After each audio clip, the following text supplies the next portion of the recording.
They're waiting to find out if a jury wants to send you a message about changing the behavior in your workplace. And so I'm going to sit down now and I'm going to let Diana move into the second segment, and we're going to talk a little bit about how the law comes into play.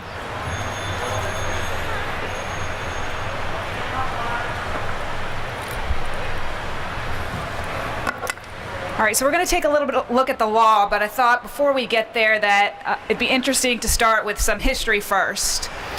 So where does this all start? So the major law here is Title VII, which was enacted in 1964.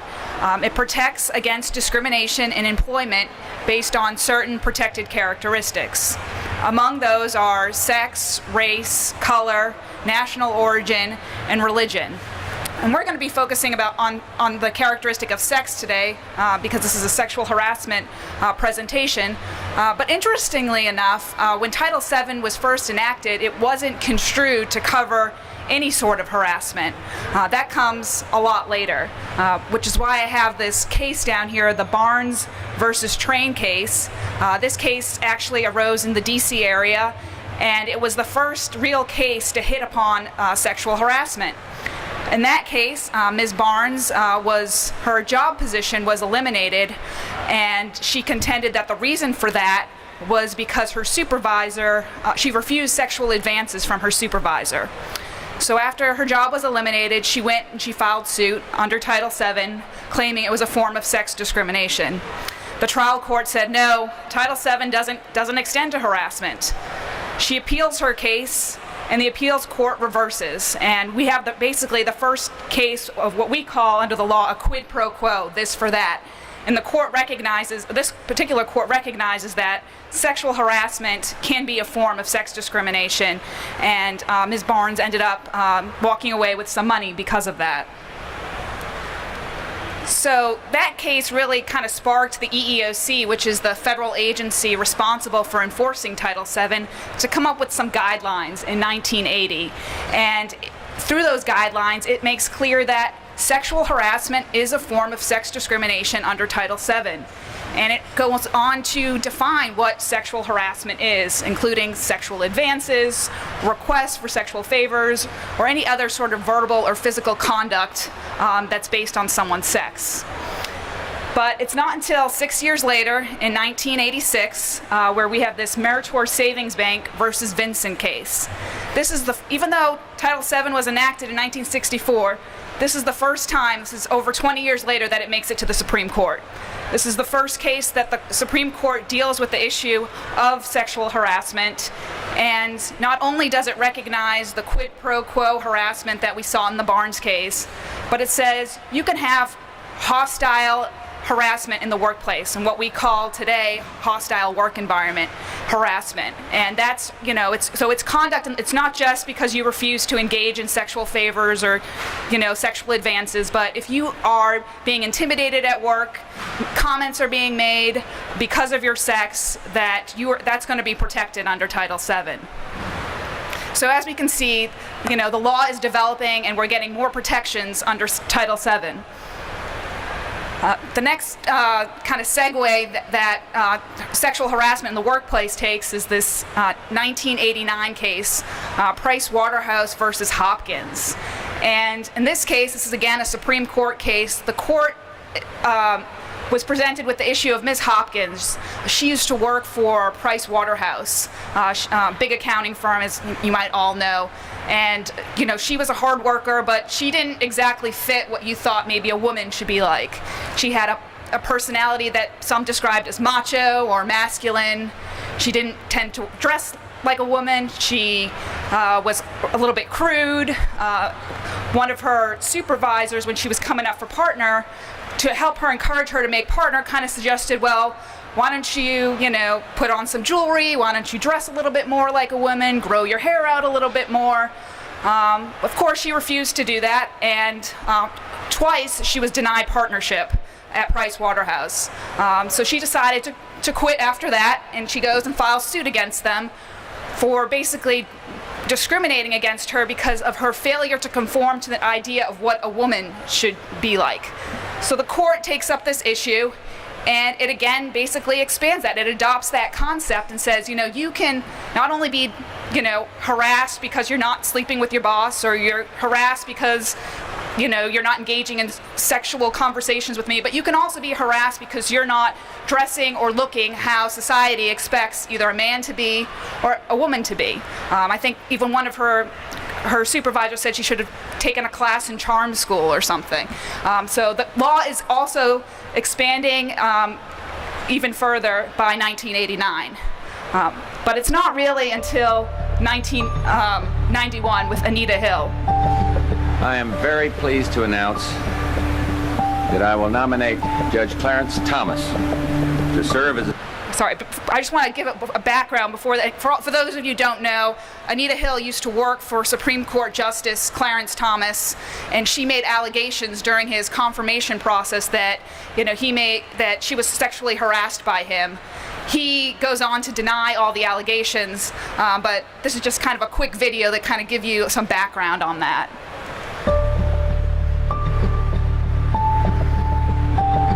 I am very pleased to announce that I will nominate Judge Clarence Thomas to serve as Associate Justice of the United States Supreme Court.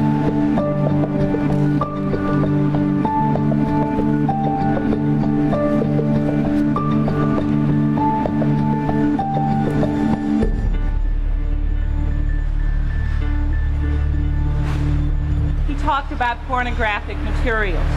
On several occasions, Thomas told me graphically of his own sexual prowess. Senator, I would like to start by saying unequivocally, uncategorically, that I deny each and every single allegation against me today. As far as I'm concerned, it is a high-tech lynching.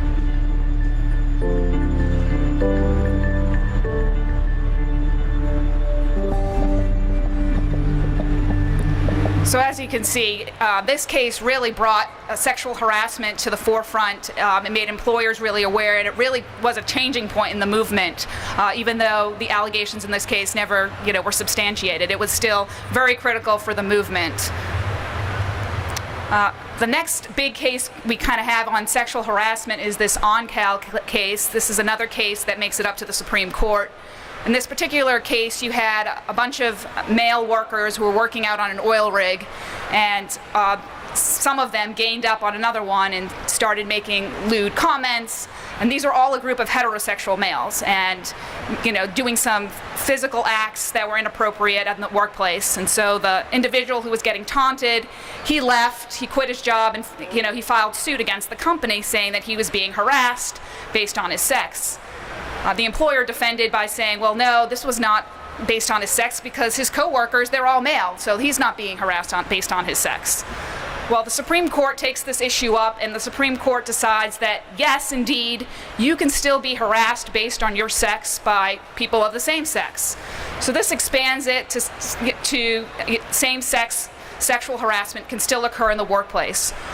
And the Supreme Court also said if you have a supervisor who might be the same gender as you, but they're treating, if your supervisor is female and she's treating the males better than you, and you're a female, you could still allege some sort of discrimination, harassment on that basis.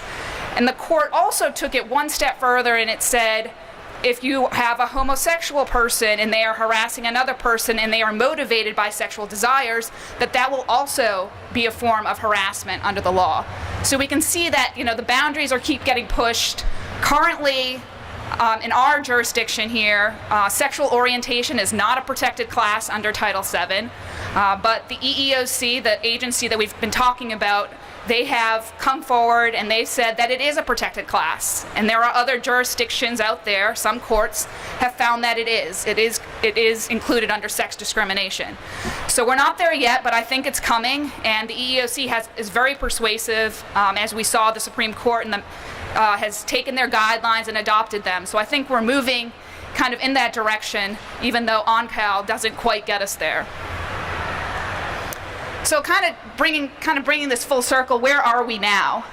The law prohibits two types of harassment. And before I go into the two types, which we've already discussed here, these all have to remember they have to be based on some sort of protected class. And so the focus of our discussion today is sex. So keep that in mind, that all of this has to be based on sex or based on race or some sort of protected class. So tangible job action harassment. This type of harassment is kind of like the Barnes case, the quid pro quo type, where an employee is either the harassment is becoming there's an adverse action suffered by the employee because of the harassment. Either they're not engaging in sexual favors and they're getting treated negatively, or they have to succumb to sexual favors to get advanced in the workplace. That's the kind of quid pro quo. The other type of harassment, which is actually probably the more prevalent in our practice, is the hostile work environment harassment. The key to this harassment is it's unwelcomed, and it interferes with an employee's job performance. And it's hostile and intimidating. And we're going to focus first on this unwelcomed factor. So unwelcomed is you're looking at the victim or the recipient of the conduct. That's how you want to tell if it's unwelcomed. So in the example that Liz was talking about earlier involving herself in Bourbon Street, it doesn't matter whether, if the cook was making comments towards her and was just joking about it and didn't mean any offense.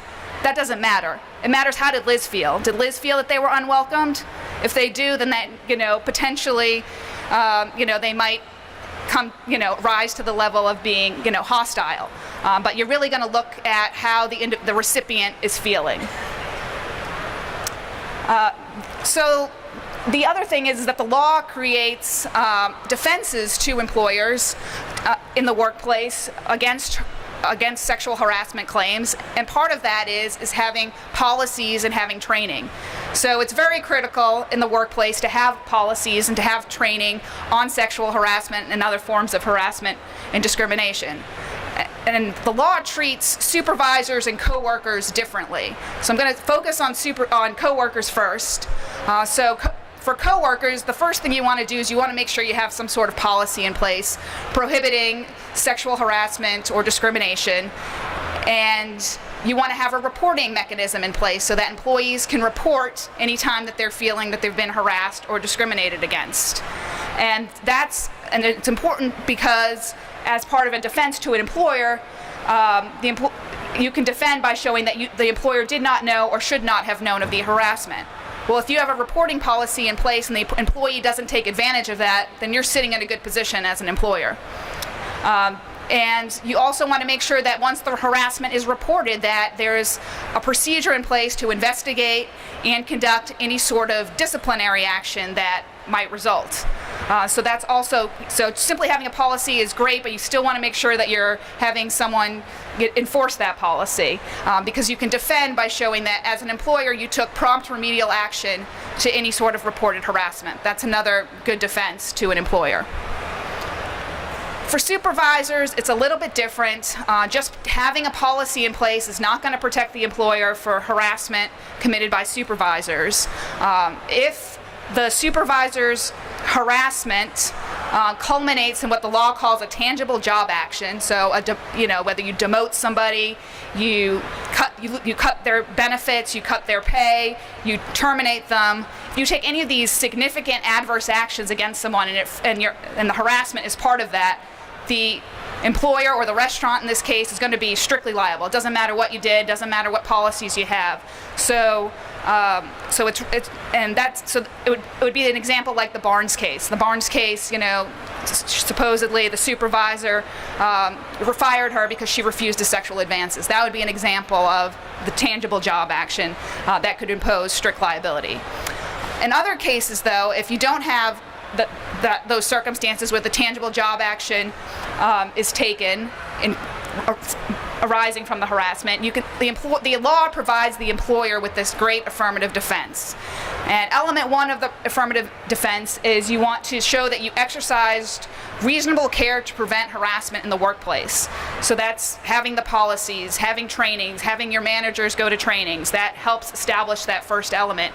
And also showing that your former employee or current employee failed to take advantage of those reporting mechanisms in place. So these two defenses to supervisor harassment and coworker harassment are really critical in defending employers. They're strong defenses, and the law recognizes that employers can't be on the hook for everything, so it's trying to work with you. But we thought that we'd go over some examples of a handbook. These are just, I'm going to kind of go through these quickly, but these are some, this is some samples of what you want to have in a handbook. You know, you want to be committed to not discriminating based on protected classes. You want to state your company's policy that you're not going to tolerate harassment or discrimination. You want to make sure you put the penalty in there and always include termination as a possible, penalty or other sorts of disciplinary action. And provide examples of what sexual harassment is. And finally, provide what the remedy is. Who do they report to? And designate that person and make sure that that person's trained in how to handle reports of harassment or discrimination. And so we've talked a lot about the defenses and how the law has evolved, and we have strong defenses to employers, but what Liz and I really thought would be better would be about talking about some strategies that can prevent harassment taking place in the first place. And that starts with changing the culture.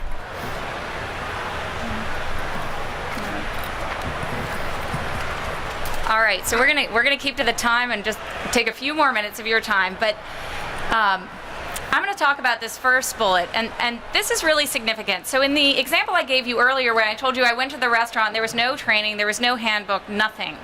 Today, in many workplaces, employees are getting a copy of a employee handbook or a sexual harassment policy, and they're signing that they acknowledge receipt of it when they come. It's in their new hire paperwork, right? But they may never read it, and they may never receive training on it. And even if they do, you have to look at the adequacy of that training. What we would suggest to you, and what many employers are realizing now, is if you really want to change the culture and you want to make this an important priority in your workplace, you need to be looking at who is conducting this training,